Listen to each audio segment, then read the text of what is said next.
Hello, I'm Brent Sykes. I serve as Academic Dean and Director of the Psychology Program, and I'm here interviewing President Eaton. Tim Eaton. I've president here for the last 15 years and finishing this commencement, my 30th year of service at the university.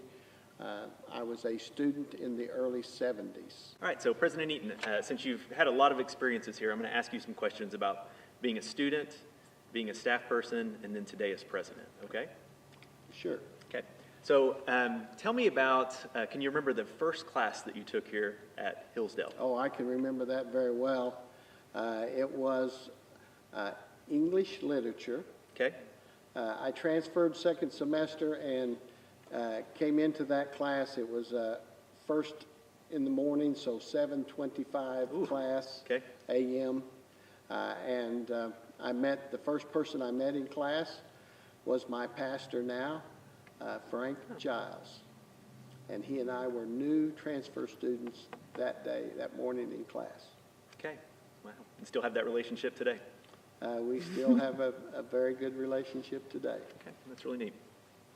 And what years did you serve as academic dean here? I came in 1989. Okay. I was the academic dean, I was the dean of students, and the Old Testament teacher and the student recruiter. Okay. We'd finished that previous semester with 117 or 18 students. After the graduations and transfers, we were able to discover 60 returning students. Okay. So that was our first discovery.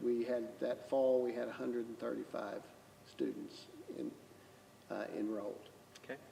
And do you remember how many academic programs of study did you have back then?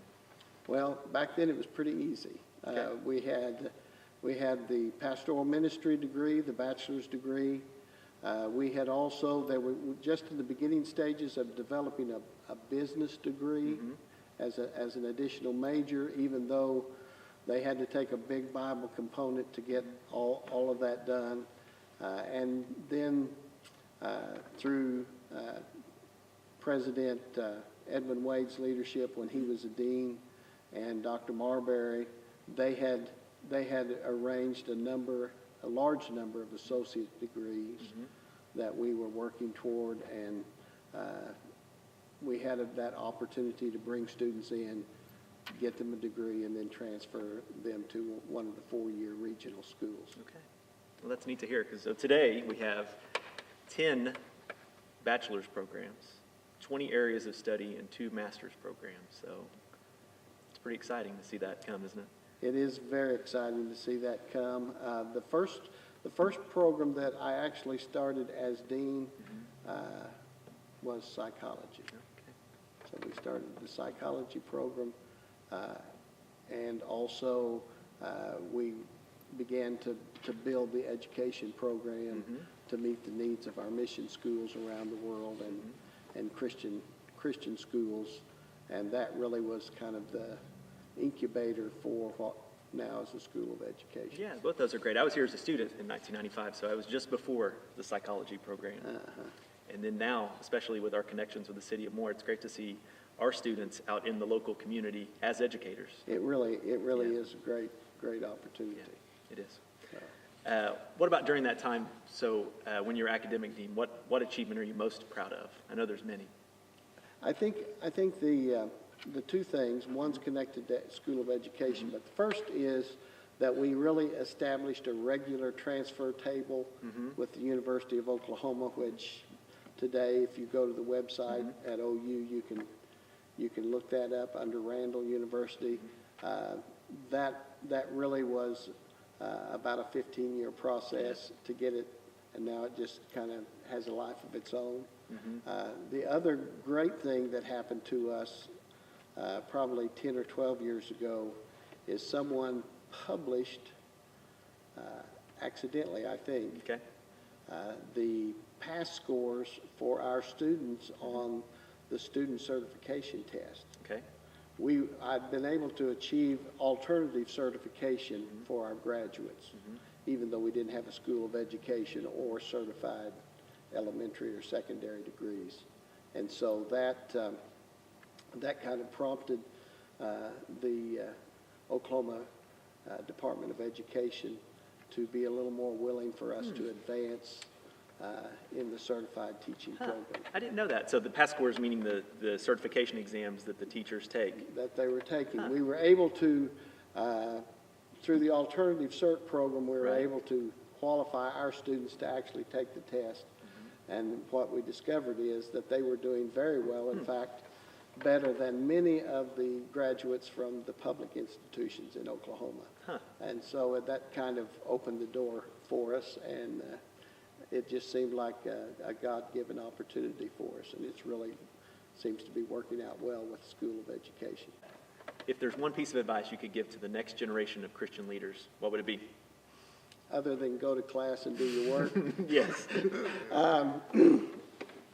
No, I think what I see, and the great thing I see in the rising generation is that they have such a great desire to do something that's really, truly significant, impactful for the cause of Christ and for their family and friends. And so I think my advice is to that great desire, that noble desire that you have to add the disciplines of life. The routine is seldom exciting, but it really determines the outcome so often. And so just those routines of maintaining a personal relationship with God, devotion to the book, building relationships with your friends, family, and acquaintances, co-workers, where you really are not just, where you're listening. Yeah. Do more listening. And that discipline of not always having to speak, it's tough to learn, especially the more opportunities you have to lead, the greater the expectation, or perhaps the habit we get into of speaking all the time, talking all the time. And so that discipline of really listening and intently concentrating on what's around you, what others are going through, it gives us an opportunity to have those conversations that are really important and impactful for other people. Yeah, I think those are great. If we look at Christ's ministry, that it was really about relationships, and it was. You see those times that he made the times to do his own disciplines to be able to teach that to his disciples. So that's great. So discipline is counterintuitive because it doesn't get you where you want to be as fast as you want to go. which is kind of countercultural to the message that we hear sometimes. It really is. It really is. But when I think of the disciplines of my own life, it's just really the things that you do unwittingly, just because they're the right thing to do, become the building blocks for your future. Okay. Thanks. That's a great piece of advice. Thank you. So what about thinking now more present day? What do you feel like is the most pressing issue facing Christian higher education? I think the real issue that is going to come to the forefront is the religious freedom as it intersects just what's considered public